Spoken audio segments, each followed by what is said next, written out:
más rápidos que un proyectil, con una temperatura 6 veces mayor que la superficie solar. Parecen desafiar las leyes de la gravedad y pueden provocar la muerte. Los rayos. Les desvelaremos los espeluznantes nuevos descubrimientos. Desconcertantes experimentos que demuestran que los rayos son uno de los más extraños, destructivos e importantes fenómenos terrestres.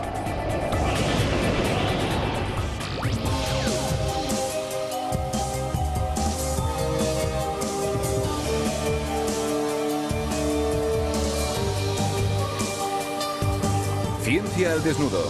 Rayos. Se ha desatado una tormenta. Chispas gigantescas producidas por la electricidad estática surcan la atmósfera a 95 millones de kilómetros por hora. Alcanzando los 1000 millones de voltios, rasga el firmamento y en ese instante, la corriente eléctrica da lugar a una onda lumínica. Aparece un brillante haz de luz como caído del cielo. El aire en su interior alcanza una temperatura que supera los 30.000 grados. Se expande tan rápido que es como si explotara, produciendo el ensordecedor estruendo de un trueno. Ocurre en menos tiempo de lo que tardamos en parpadear. Y se desencadenan unos 8 millones cada día. Este es uno de los fenómenos más frecuentes y más fáciles de ver de la naturaleza, pero también es uno de los menos conocidos. Posiblemente sabemos mejor cómo explota una estrella en medio de una galaxia que cómo se origina un rayo producido a solo unos kilómetros por encima de nuestras cabezas.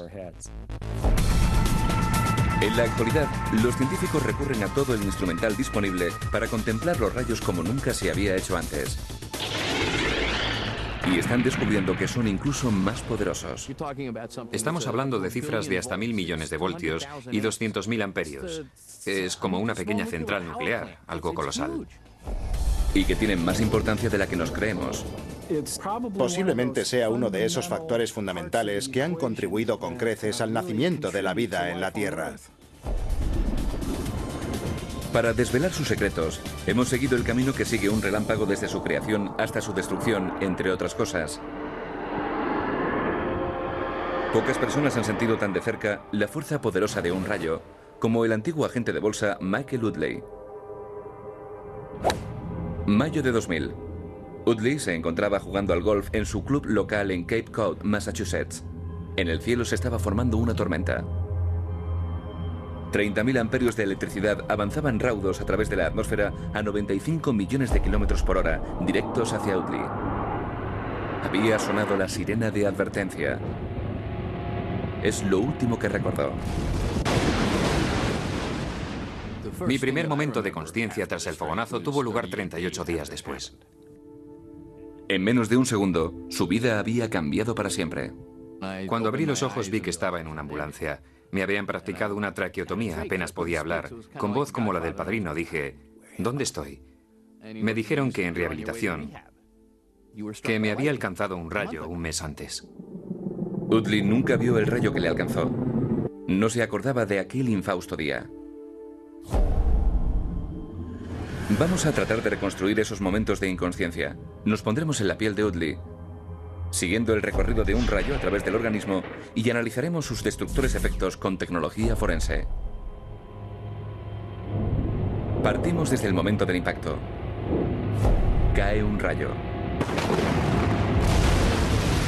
La electricidad recorre todo el cuerpo hasta hacer tierra, y como consecuencia de ello el corazón se detiene.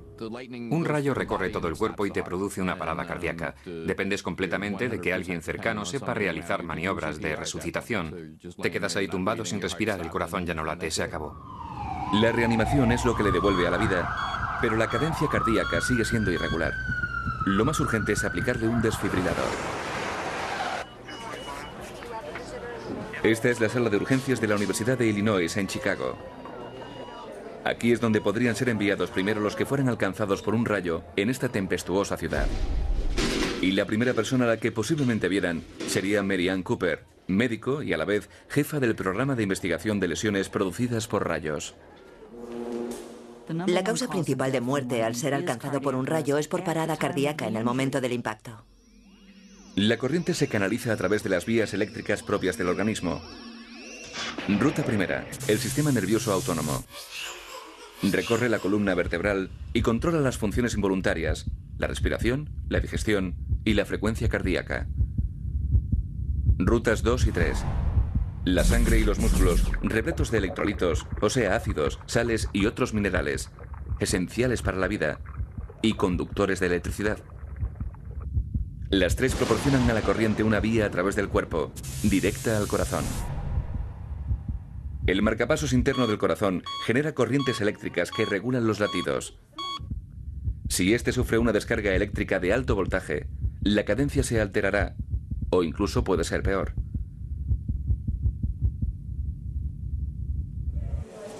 Pero contando con que se sobreviviera al impacto, el organismo podría sufrir una serie de daños anormales e irreparables.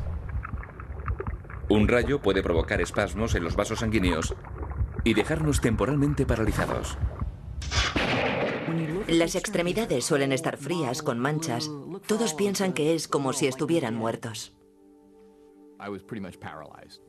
Estaba completamente paralizado y no podía tragar, tampoco hablar. Mi cuerpo estaba completamente achicharrado. Para Audley, los daños nerviosos y musculares implicaban años de dura rehabilitación. Pero algunas de las secuelas duran toda la vida. Una descarga cerca de la cabeza manda corriente hacia los ojos y puede desprender la retina. El estruendo puede hacer estallar los tímpanos y en ocasiones fracturar el cráneo. Estas son las marcas de un rayo o figuras de Lichtenberg. La corriente revienta los diminutos capilares, dejando su impronta mortal en su recorrido por la piel. El mismo proceso se ha visto a veces en algún que otro campo de golf. Pero no todos los efectos de un rayo son tan fáciles de ver. En suma, no soy la misma persona con la que se casó mi mujer antes del accidente. He cambiado. Antes del rayo, Audley era instructor de esquí y un entusiasta de los deportes extremos. Solía rozar los límites y tenía una gran destreza para todo. Ahora para mí es todo un logro acordarme de dónde dejo algunos papeles. Es frustrante. Sin duda tienes que tomarte la vida de otra manera. Cuando se sobrevive a un rayo, exteriormente uno puede parecer restablecido, pero en el fuero interno se siente debilidad y dolor. Ya no suele ser lo mismo, y los médicos dicen que es casi imposible buscar una solución. Muchos supervivientes a los rayos habían asumido esta triste realidad hasta ahora. En la Universidad de Illinois, en Chicago, los científicos tienen una nueva arma para combatir la causa misteriosa de estas dolencias.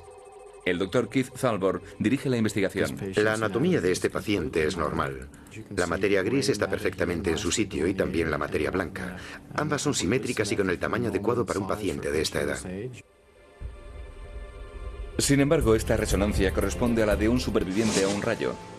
Le cuesta mantener la atención por momentos y sufre irritabilidad y pérdidas de memoria. Pero si hacemos caso a las imágenes, no hay nada extraño. ¿Son, por tanto, los síntomas simplemente psicosomáticos? Quizá no.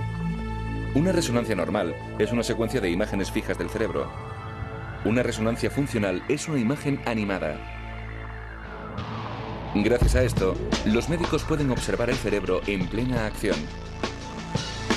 ¿Puede una resonancia funcional arrojar nuevas luces acerca de los misteriosos síntomas de este paciente?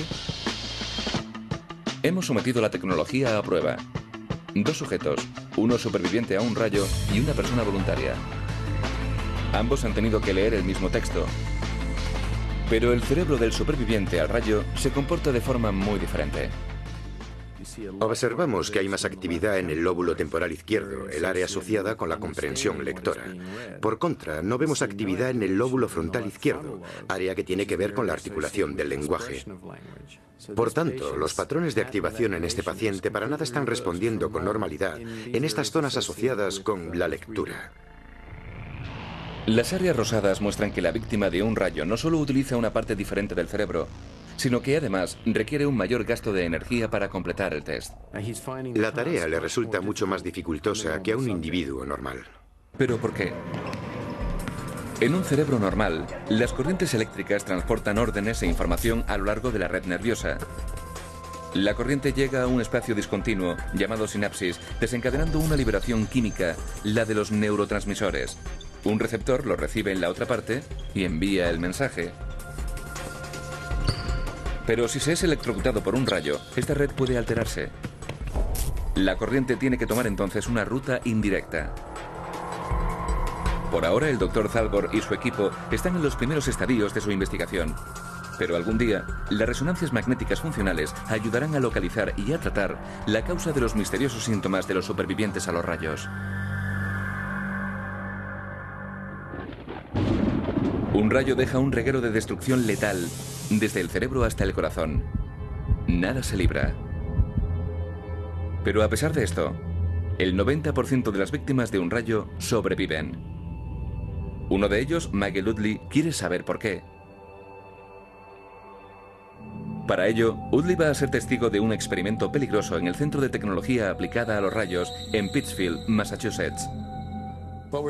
Lo que estamos haciendo es ver cómo se desplaza un rayo a través de la superficie del cuerpo humano. El ingeniero jefe Andy Plumer se encarga de testar y diseñar los sistemas de protección. Su cometido de hoy, aplicarle a este maniquí una descarga de 1 millón de voltios y recrear esos segundos decisivos que cambiaron la vida de Michael para siempre. Pienso que es la corriente suficiente para hacer que un corazón se pare. Yo opino lo mismo. A pesar de que tome tierra en un 90%, la corriente restante es más que suficiente. Simulan las condiciones de un campo de golf. Udley sostenía un palo de golf. El metal conduce la electricidad. Era un día caluroso y estaba sudando. Otro elemento conductor. ¿Pueden estos dos elementos ser la razón de haber sobrevivido? El sudor del hombre tiene una cierta conductividad, por eso Bob le está aplicando una solución salina para recrear la conductividad existente el día que fuiste fulminado por un rayo. Ah, muy bien. Bien, Bob, indúcele corriente. 5, 4, 3, 2, 1. La descarga fue tan rápida que tuvimos que congelar el momento del impacto. El sudor conduce la enorme descarga eléctrica a través del lado derecho del maniquí. El palo de metal hace la vez de toma de tierra. La corriente letal ha sido desviada de los órganos vitales. Vemos cómo el maniquí... El experimento sugiere que para los supervivientes a los rayos hay otros factores en juego, tales como el palo de golf o el sudor. Ambos desvían la descarga mortal, de ahí el poder haber sobrevivido. Parece que Udley le debe la vida a estos dos simples factores. Una vida que está tratando de reconstruir. Hoy está practicando su habitual partido de golf y está usando el mismo palo que le salvó la vida. Pero evita riesgos innecesarios. Mi consejo es que cuando oigan un trueno, se pongan a cubierto. No es nada seguro quedarse a la intemperie durante una tormenta eléctrica. Hemos visto el poder letal de los rayos. Ahora queremos saber su naturaleza, qué es lo que da lugar a esta fuerza asombrosa. Esto nos ha llevado a uno de los lugares más tormentosos del planeta. Y es donde se producen algunos de los aparatos eléctricos más espectaculares.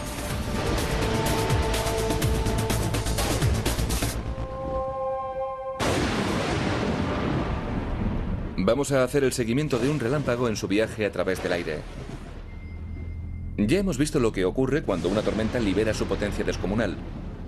Ahora retrocedamos hasta los momentos previos al desencadenamiento de un rayo, para así investigar qué da lugar a este misterioso fenómeno. Nuestro viaje nos lleva a una ciudad que es donde se producen algunas de las descargas de rayos más violentas del planeta, Darwin, al norte de Australia. En solo unas pocas horas pueden producirse hasta 600 descargas. Darwin es el lugar ideal para investigar uno de los mayores misterios de la naturaleza. ¿Qué es lo que da lugar a los rayos? Para responder a esta pregunta, ha venido hasta aquí un equipo internacional de científicos. Recurren a radares, satélites y a unos cuantos aviones para dar con la respuesta, atravesando las peligrosas y borrascosas nubes de Darwin.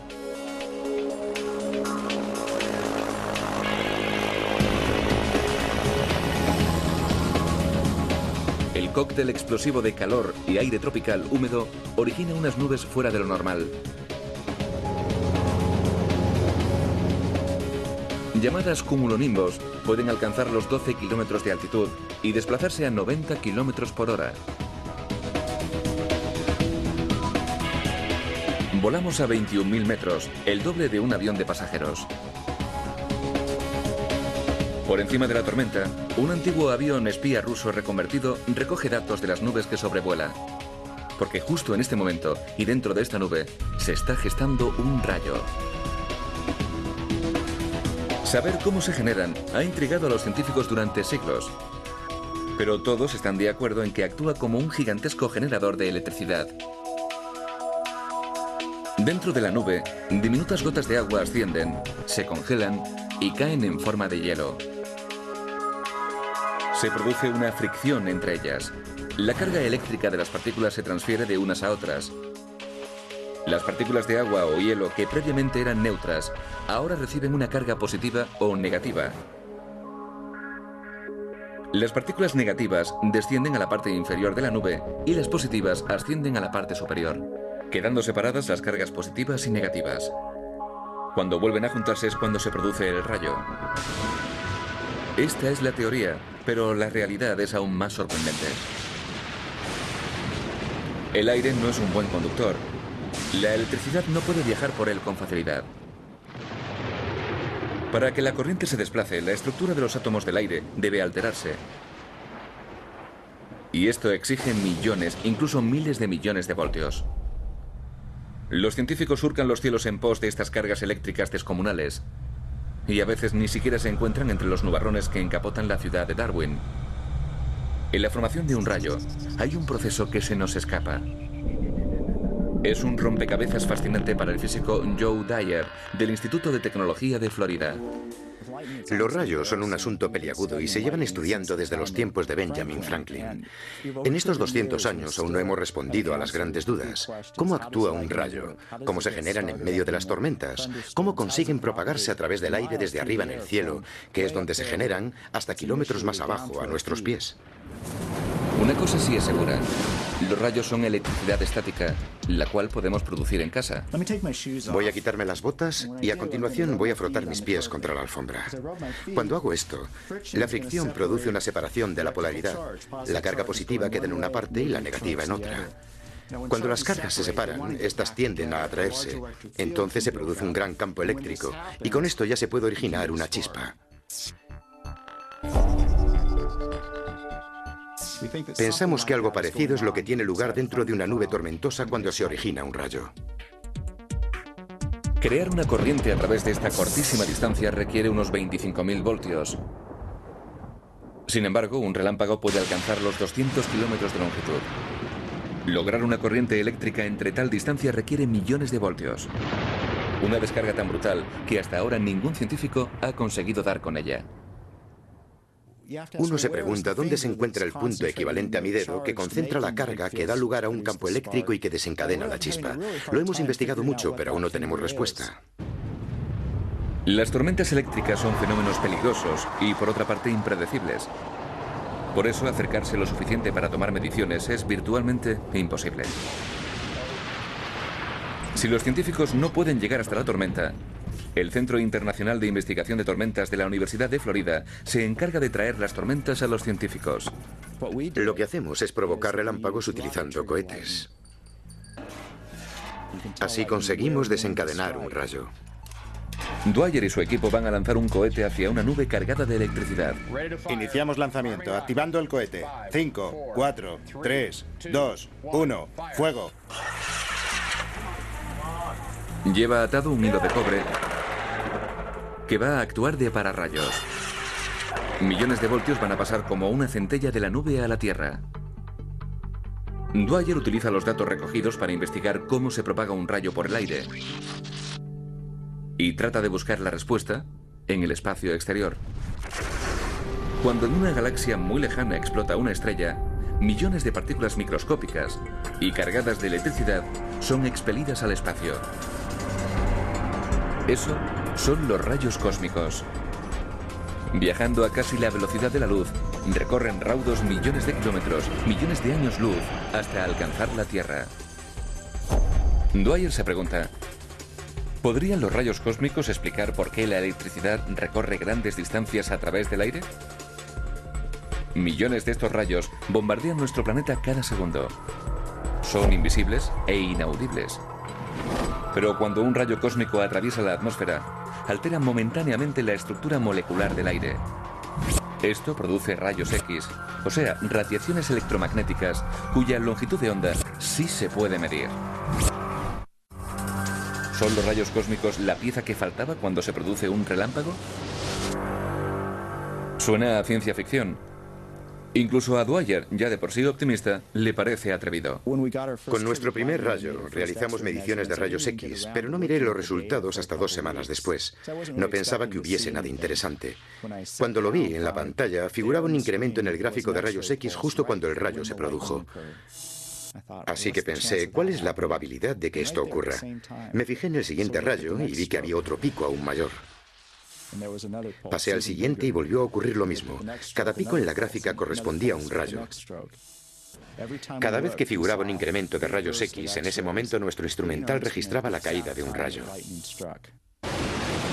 Para Dwyer era una pista. Algo estaba alterando la estructura de los átomos del aire. Él pensaba que podían ser los rayos cósmicos. Durante siglos hemos pensado que el rayo es una descarga eléctrica más, como la que produce mi dedo al tocar un pomo metálico.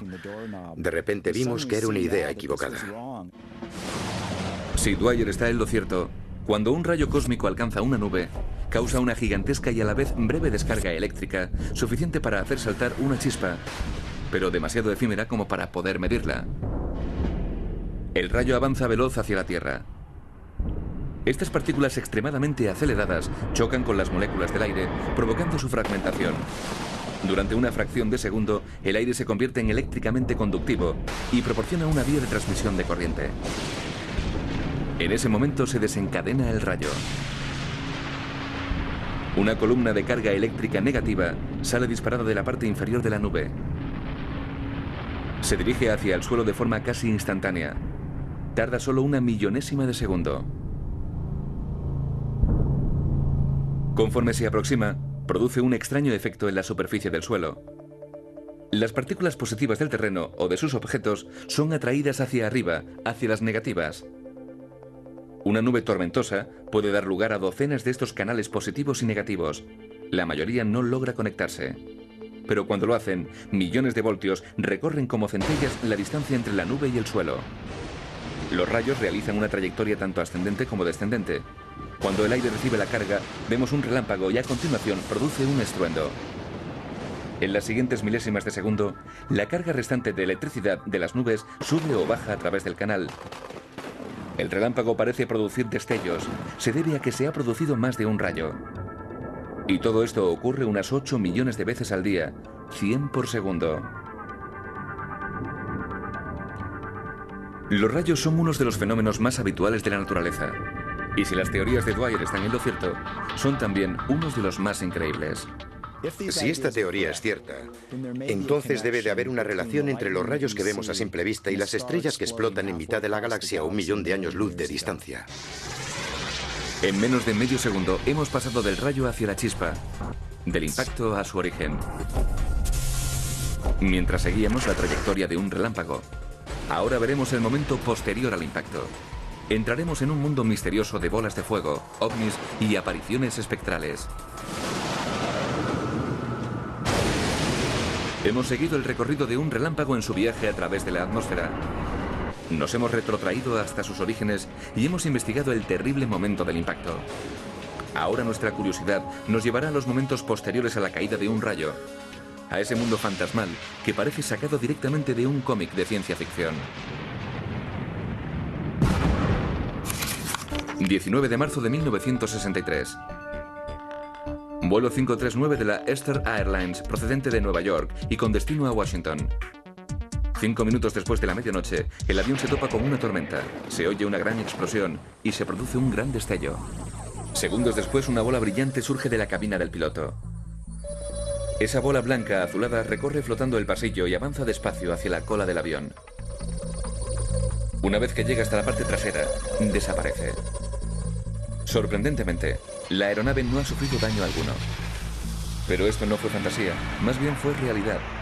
Y no era la primera vez que sucedía algo parecido. Durante la Segunda Guerra Mundial, los pilotos avistaron unas extrañas esferas luminosas que parecían seguir a sus aparatos. Los pilotos americanos las llamaron Foo Fighters. Durante miles de años, Personas han afirmado tener encuentros con bolas luminosas, llámense fantasmas, oráculos divinos o bien ovnis.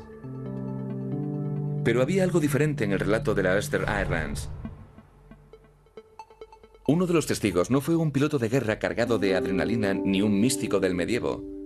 Era un científico, profesor en la prestigiosa Universidad Británica de los Estados Unidos. De repente, otros investigadores mostraron interés en el asunto. Uno de los científicos que ha encontrado un antecedente a su propio encuentro espectral es un físico nuclear, Graham Hubble. He visto una bola luminosa con mis propios ojos, por lo tanto sé que existen. Un Hubble, aún adolescente, tenía una cita en un parque de un pueblo del estado de Nueva York. Se desencadenó una tormenta. La pareja se resguardó en un kiosco para músicos. Y de pronto a nuestra izquierda, pues no teníamos nada enfrente de nosotros ni tampoco a la derecha, en ese momento vimos aproximarse dicha bola, una esfera luminosa.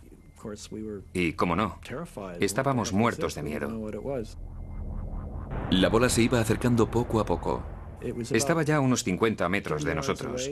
Avanzaba despacio, venía como flotando, como llevada por el viento. No apartamos la vista de esa cosa y, francamente, los dos nos quedamos inmóviles.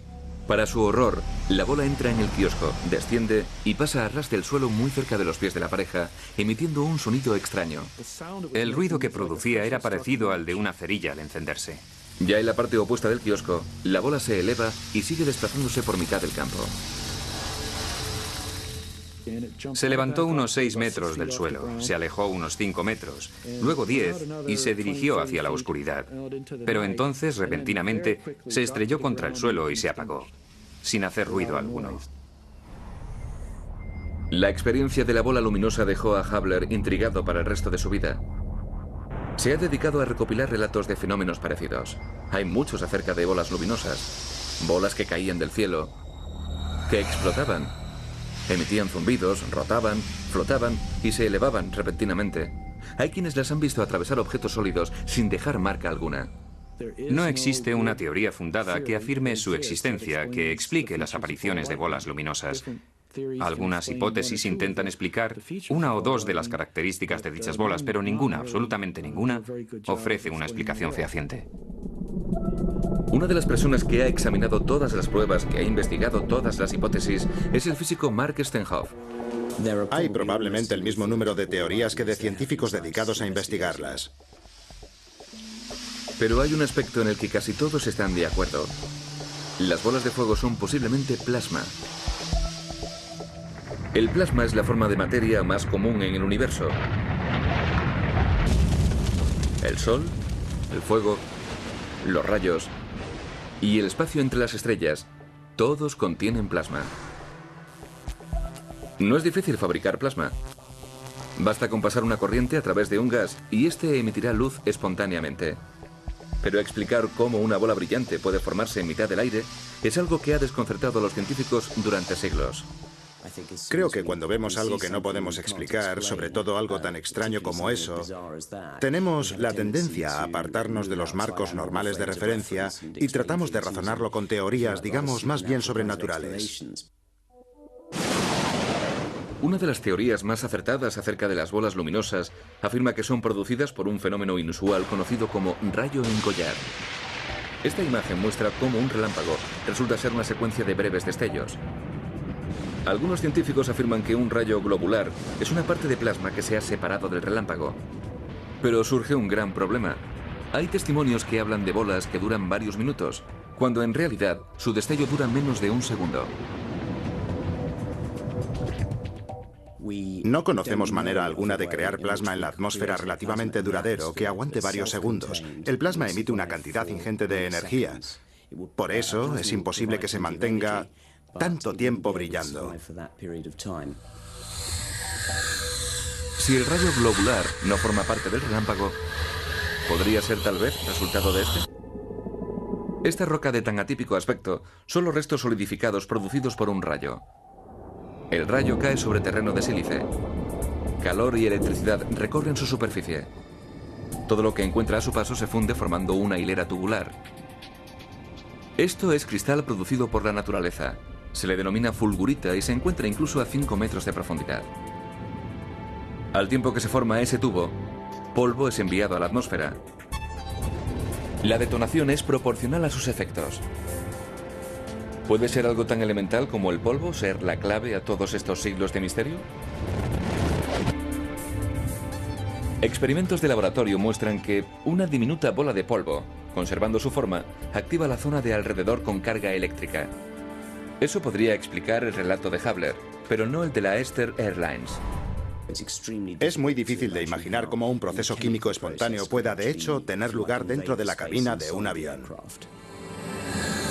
Por tanto, las bolas luminosas siguen siendo un misterio. Pero aunque la ciencia no pueda descifrar ciertos secretos, las bolas luminosas podrían convertirse en algo más que mera curiosidad. Es incluso posible que alberguen la clave de una nueva fuente de energía. Desde luego contienen energía. Ya el simple hecho de brillar es suficiente para necesitar una fuente de energía. Y si pudiéramos aprovechar dicha energía, ¿quién sabe lo que el futuro pudiera depararnos? Las bolas luminosas seguramente existen. Para eso, o bien tendremos que recurrir a la física de una forma que jamás nos hubiéramos imaginado, o tal vez sean un fenómeno aún por descubrir, para el cual haga falta una nueva tecnología o un nuevo planteamiento de la física. El misterio de las bolas luminosas aún está por resolver. Pero no es el único fenómeno extraño que tiene lugar momentos después de producirse un rayo. Miremos por encima de las nubes y la historia será aún más enrevesada. Oye, ¿qué era eso?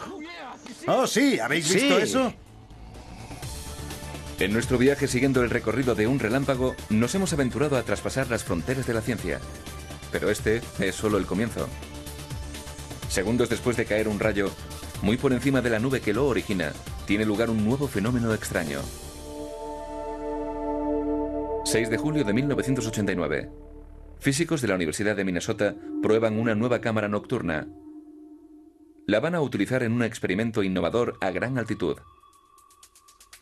Giran la cámara de forma aleatoria hacia el este, apuntando a algunas estrellas y a lo que parece ser una tormenta eléctrica lejana. Cuando rebobinan la grabación, hay algo que les llama la atención. Dos haces luminosos en forma de embudo. Duran únicamente unas milésimas de segundo. El equipo calcula enseguida que los destellos se originan a 30 kilómetros por encima de las nubes y tienen la sorprendente longitud de 20 kilómetros. Por pura casualidad, habían capturado algo novedoso para la ciencia. Desde su laboratorio de investigación de la Duke University en Carolina del Norte, el profesor Steve Kammer se dedica a buscar estas extrañas formas espectrales. Es fascinante formar parte de algo totalmente nuevo, que nunca nadie ha tenido la oportunidad de ver. Y lo sorprendente es que esos fenómenos estaban ahí desde siempre, y nadie era consciente de ellos. Las dos columnas luminosas parpadean justo encima de una tormenta lejana. ¿Pero qué son en realidad? Por todo el mundo, científicos dedicados a estudiar los rayos tratan de averiguarlo. Pero no tienen que irse muy lejos. Científicos revisan cientos de horas de imágenes tomadas desde la cámara externa de un transbordador espacial. Para su asombro, han dado con docenas de apariciones como esta, esperando a dar con su causa. Han apuntado cámaras nocturnas hacia el cielo.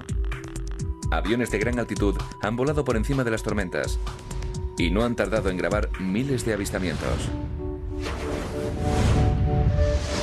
Todos estábamos sorprendidos de la frecuencia con la que se daban. Son esos casos típicos en los que te pones a buscar algo y de repente te encuentras con montones de ellos.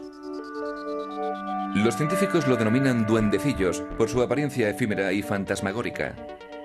Dan la sensación de estar bailando por encima de las nubes durante la oscuridad de la noche.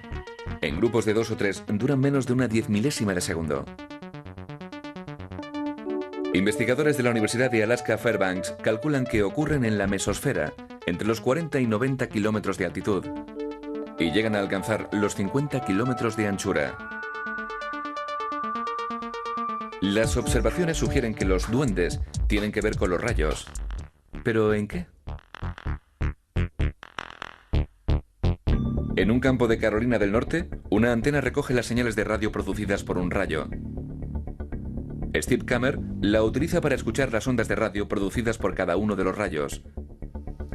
El instrumental es tan sensible que puede detectar el aparato eléctrico de cualquier parte de la Tierra. Cada una de estas gráficas representan las señales de radio producidas por un rayo en alguna parte del planeta. Kammer se sirve de estos datos para medir el tamaño de cada rayo y los compara con los registros de duendes de otras estaciones de seguimiento.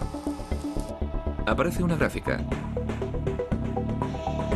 Los duendes aparecen fracciones de segundo después de caer un rayo, pero solo tras los relámpagos que resultan ser más potentes. Kammer cree que esta ingente liberación de energía provoca una alteración en la capa superior de la atmósfera.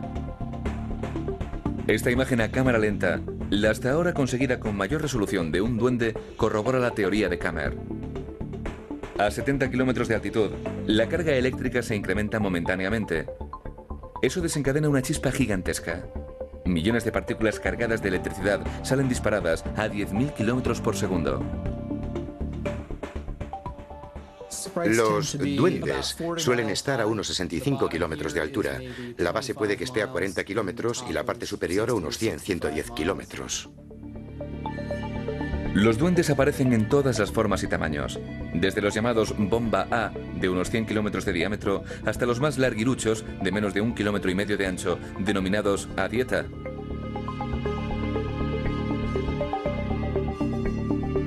Cinco años después de haber avistado el primer duende, investigadores de la Universidad de Alaska Fairbanks se pusieron a buscarlos justo encima de las tormentas más violentas.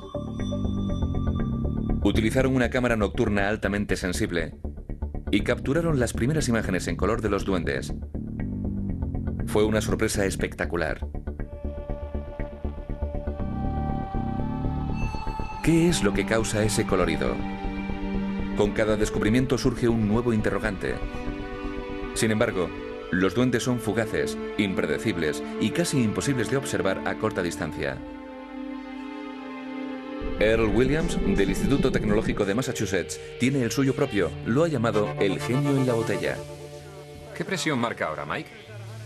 En una antigua imprenta de Brockton, Massachusetts, Williams y su equipo recurren a un tubo de plexiglas, el volante de un camión y al ingenio a raudales para crear su propio duende. Recrean las condiciones de la mesosfera a 80 kilómetros de altitud. Este sí que es un buen destello. Comenzamos con un tubo relleno de aire con la misma presión atmosférica que la que hay en este lugar. Y con una bomba de vacío situada en la parte inferior simulamos una presión atmosférica equivalente a la que hay a 80 kilómetros de altitud. Al inducir una corriente eléctrica a través del tubo, recrean un espectáculo mágico de luces. Es el mismo principio por el que se iluminan Las Vegas. El gas neón de estos tubos es invisible, pero cuando pasa una corriente por ellos, se produce una luz coloreada. En la atmósfera, la mayor parte de los gases es nitrógeno. Apliquen una corriente cerca del suelo y el resultado será una luz blanca cegadora. Alteren la presión y los colores cambiarán también. A 80 kilómetros de altitud, en la atmósfera, una presión baja significa que el nitrógeno producirá una luz rojiza, pero a medida que el duende avanza hacia la Tierra, la presión se incrementa por efecto de la gravedad y el color torna violáceo y luego azulado. En el cielo los duendes duran menos de 5 milésimas de segundo, pero al encerrarlo en una botella, Williams puede estudiar las fuerzas que los crean durante el tiempo que le plazca. Pero a pesar de las condiciones bajo control que se dan en un laboratorio, el duende es una criatura huidiza. Vamos a introducirle aire. Bien, métele todo el que puedas. Vaya, eso queda muy bonito. Por supuesto. Me gusta. Unos discos preciosos. Los duendes son como si estuvieran vivos. Por las formas que adoptan dentro del tubo, parecen seres vivos. Se mueven y dan vueltas, no están nada quietos. ¡Qué bonito! Fijaos. El tubo le permite a Williams sumergirse en el mundo misterioso de los duendes. Es la primera vez que veo un duende. Y le muestra que todavía quedan fenómenos aún más extraños por descubrir. Los buscadores de duendes se esperan lo inesperado. ¿Qué era eso? Pero ni siquiera están preparados para esto. Sí, ¿habéis visto eso? Era precioso. Puerto Rico, año 2001.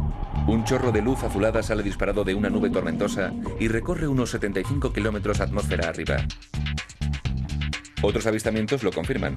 No se trata de un duende. Se desplaza hacia arriba, no hacia abajo. Desde la nube, no desde la mesosfera. Sin duda es un fenómeno totalmente nuevo, el llamado chorro azul. Cuando vimos los vídeos dijimos, vaya, es realmente espectacular. Los chorros azules son un misterio que nadie sabe qué es lo que los produce. Pero aquí no acaba todo. Es el turno de un fenómeno aún más raro, los elfos. El desencadenamiento del rayo produce un halo horizontal de luz a unos 45 kilómetros de la Tierra y se extiende rápidamente hasta formar un diámetro que alcanza los 400 kilómetros.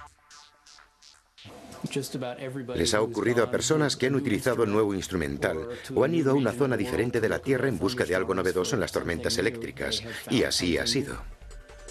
¿Duendes? ¿Chorros azules? Elfos. Como sacados directamente de un cuento de hadas. ¿Pero son tan inofensivos como sus nombres sugieren? ¿Qué pasaría si pasáramos cerca de uno de ellos? Menuda explosión. Ya veo. Pilotos de pruebas de la NASA atraviesan una nube tormentosa. Un viaje accidentado, pero al menos seguro. Dios, ha alcanzado al aparato. Ya lo creo.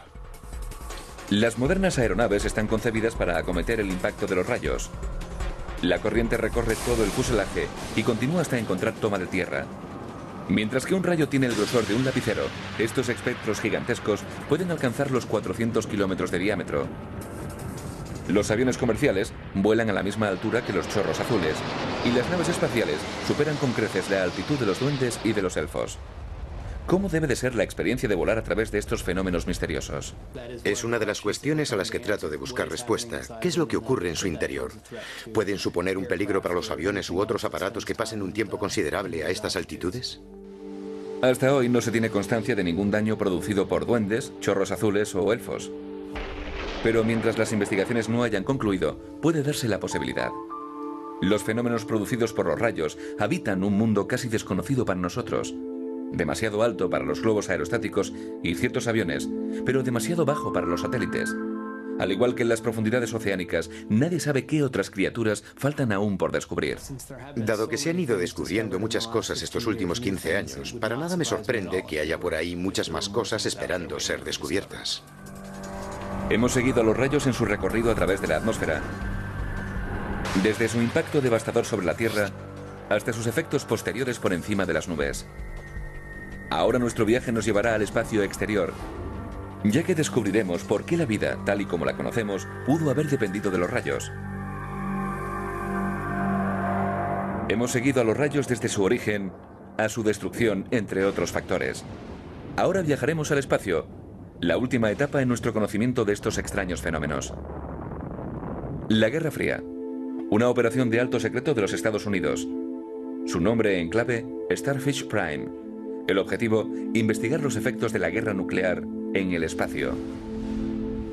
9 de julio de 1962. Una cabeza nuclear de 1,5 megatones es detonada a 400 kilómetros por encima del Océano Pacífico. La explosión tiene lugar en un área de radiación natural denominada cinturones de Van Allen. Envolviendo la Tierra en forma de dos gigantescos anillos, están llenas de partículas letalmente radiactivas que suponen una amenaza para los astronautas y para los satélites. En el Centro de Vuelo Espacial Goddard de la NASA, cerca de Washington, Jim Green lleva realizando un seguimiento de la radiación de los cinturones. Es un área altamente peligrosa porque estas partículas se mueven a tal velocidad que pueden atravesar la piel, la carne, los tejidos y también las naves espaciales, dañando los circuitos más delicados y, por tanto, afectando a los satélites espaciales que dejan de funcionar. Entre ambos cinturones existe una franja con mucha menor radiación llamada la zona segura. Es donde se ubican los satélites artificiales, operando así en un espacio seguro debido a su baja radiación. Sin embargo, el misil Starfish Prime mandó una dosis masiva de radiación precisamente a la zona segura. Los niveles de radiación se dispararon y los satélites dejaron de funcionar. Pero entonces, unas semanas después, la zona segura volvía a estar libre de radiación. Los científicos de la NASA se quedaron atónitos. Algo había hecho el rol de zona segura. ¿Pero qué? Andábamos tras los pasos de determinar por qué volvió a restaurarse la zona segura tan pronto. Pronto hubo un descubrimiento. Los científicos se dieron cuenta de que las violentas tormentas solares lanzaban partículas radiactivas al espacio. Cuando éstas se dirigían hacia la Tierra, la radiación saturaba la zona segura. Luego, como por arte de magia, se limpiaba de radiación y volvía a ser una zona segura. Pero no toda a la vez. Y esa fue la pista fundamental. Lo que se encargaba de limpiar la zona segura parecía ser más efectivo unas veces que otras. Es más intenso en el lado diurno que en el nocturno y a su vez es más intenso en verano que en invierno. La causa apuntaba hacia el sol. El año 2004, Green le echó un vistazo a una revista y todo cambió. Un artículo que hablaba de la distribución mundial de los rayos atrajo su atención. Esos excepcionales mapas de la distribución de rayos cambió la idea que yo tenía acerca de dónde se originaban los rayos. Ese artículo atrajo inmediatamente mi atención. Green se dio cuenta de que los rayos muestran las mismas características que cuando se limpia la zona segura. Se dan con más frecuencia en tierra que en el mar. Más de día que de noche. Y más en verano que en invierno. Coinciden en todo. Ya en aquel entonces pensábamos que tenía que estar relacionado con fenómenos terrestres. Y cómo no, el único que sepamos que entra en el espacio son solo los rayos. Pero ¿cómo podían los rayos afectar desde la Tierra a la zona segura situada a 7.000 kilómetros? Un rayo se abre paso a través del aire. No solo produce luz y sonido, también ondas de radio. Enciendan la radio cuando haya una tormenta cercana y verán cómo se producen interferencias. Pero acóplenle un receptor multifrecuencia y oirán algo más que un chisporroteo. Este zumbido fantasmagórico es el sonido que producen las ondas de radio cuando viajan a través del espacio. Lo que estamos escuchando son rayos esféricos. Se trata de ondas de radio procedentes de rayos producidos a cientos de kilómetros, propagadas hasta aquí y que han sido captadas por nuestras antenas. Green ha deducido que estas ondas de radio son el eslabón perdido, lo que conecta los rayos de la Tierra con la zona segura del espacio. Nunca habíamos caído en la influencia que la Tierra tiene en el espacio. En 2005, Jim y su equipo formularon una nueva teoría, aún más atrevida. Menos de un segundo después de que un rayo tome tierra, sus ondas de radio alcanzan los cinturones Van Allen. Allí entra en contacto con las partículas cargadas de electricidad, la radiación. Obliga a las partículas a salir de la zona segura. Así pues, se elimina la radiación y esta franja retorna a la normalidad. En el pasado, cuando hablábamos de los rayos, siempre traíamos a colación su faceta destructiva. Pero me parece que ahora estamos descubriendo muchos de sus aspectos beneficiosos. Si Green está en lo cierto, sin los rayos, la zona segura estaría saturada de radiación. Los satélites se estropearían y tendríamos que prescindir de muchas cosas de las que ahora dependemos. Las comunicaciones planetarias, los sistemas de navegación, los teléfonos móviles, internet, la televisión por satélite, todo dejaría de funcionar. La vida, tal y como la conocemos, sufriría un parón. Si en un futuro dejaran de caer rayos, eso tendría una repercusión dramática en nuestro estilo de vida actual. Son posiblemente uno de esos elementos fundamentales de entre los muchos factores que contribuyen a la vida en la Tierra. Los rayos. Durante millones de años han acompañado a nuestras visiones más tenebrosas. Han infundido terror a los mitos más antiguos. Ahora estamos más cerca que nunca de desvelar sus secretos. Y cuanto más descubrimos, aún más los rayos superan nuestras expectativas. Sus orígenes tal vez se remonten a antes de la existencia del mundo. Pueden adoptar formas extrañas y crear deslumbrantes espectáculos de luces. Los rayos son destructivos, bellos y esenciales para la vida tal y como la conocemos. El increíble viaje de un rayo. Desde el espacio exterior hasta los órganos internos del cuerpo humano. Vital y mortal.